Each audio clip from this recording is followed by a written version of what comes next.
UPSCला जे तयारी करतात त्यांच्यासाठी ऑप्शनल एक विषय कंपल्सरी आहे आपला. मग त्याची तयारी करून घेण्याच्या दृष्टीनं यावेळेला आता सोशॉलॉजीची बॅच जानेवारीत ऑलरेडी एक सुरू केलेली आहे. तर त्याची पुढची जी बॅच असेल मराठी मीडियमच्या लोकांसाठी ती 2 जुलैला सुरू होईल. दोज आर प्लॅनिंग फॉर 2025 आणि ज्यांना सोशॉलॉजी लिहायचं आहे अशा लोकांना मराठी मीडियमच्या ह्याच्यातून 2025साठीची बॅच प्लॅन केलेली आहे. ती 2 जुलैला सुरू होईल. त्यामुळे त्या 2 जुलैच्या बॅचचा पण ज्यांना फायदा घ्यायचा आहे ती साधारणतः 6 ते 7 महिने बॅच चालेल. एक्सटेन्सिव्ह त्याचं जे सगळं कव्हरेज आहे आणि हे जे आणि मराठी माध्यमातली जी परिभाषा लागते आणि बऱ्याचदा अडचणी होते की मराठी सोर्सेसची क्वालिटी नाही आहे म्हणून मग इंग्रजी सोर्सेसचं मराठीकरण करणं किंवा मराठी भाषेमध्ये त्या क्वालिटी मटेरियलला उतरवणं आणि त्याचबरोबर मटेरियलबरोबर ते रिप्रोड्यूस करण्याची क्षमता म्हणजे लिहून घेणं, जुने सगळे प्रश्न लिहून घेणे असं साधारणतः स्वरूप असेल. त्यामुळे सोशॉलॉजीमध्ये इंटरेस्ट असणार आहे ज्यांना वाटते सोशॉलॉजी आपल्याला ऑप्शनल म्हणून घ्यायचं आणि मराठी मीडियममधून लिहायचं आहे तर त्याला या बॅचला तुम्हाला प्रवेश घेता येईल की ही बॅच 2 जुलैला सुरू होईल.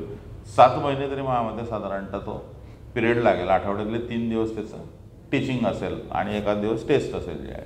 त्यामुळे टेस्ट प्लस टीचिंग असं 3 ते 4 दिवस असं 6 महिने किंवा 7 महिन्याचं शेड्यूल जे आहे.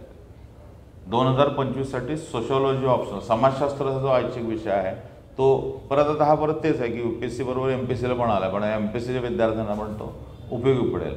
पायोनिरिंग त्याच्यात पहिल्याला MPSCला असेल तो त्यामुळे पायोनिरिंग काम करायचं असेल तर त्या बॅचला तुम्हाला नक्की येता येऊ शकेल जे आहे. त्यामुळं MPSCच्या आणि UPSC दोन्ही विद्यार्थ्यांना पूरक अशा प्रकारचं सगळं मटेरियल विशेषतः क्वालिटी मटेरियल जे आहे ते आणि त्याच्याबरोबर लिहिण्याच्या तुमच्या रेग्युलर टेस्ट असा साधारणतः त्याचा करिक्युलम असेल. त्याचं ग्रास्प आणि हे कसं तुम्ही निर्माण करता, कन्सेप्च्युअल क्लॅरिटी काय, या सर्व गोष्टी लक्षात घेऊन हा कोर्स डिझाईन केलेला आहे. हा 2 जुलैला सुरू होईल. जून नव्हे 2 जुलैला सुरू होईल आणि तो पुढचे 7 महिने चालेल. ज्यांना असं वाटतं की आपल्याला हा कोर्स उपयुक्त आहे किंवा ह्याचा फायदा होईल त्यांनी मार्गीच्या नंबरवर संपर्क केला आणि पुढची प्रोसिजर काय हे समजून घेतली तरी चालेल. पण तो 2 जुलैला याचा कोर्स आपण सुरू करत आहोत सोशॉलॉजीचा मराठी मीडियमचा 2025साठीचा.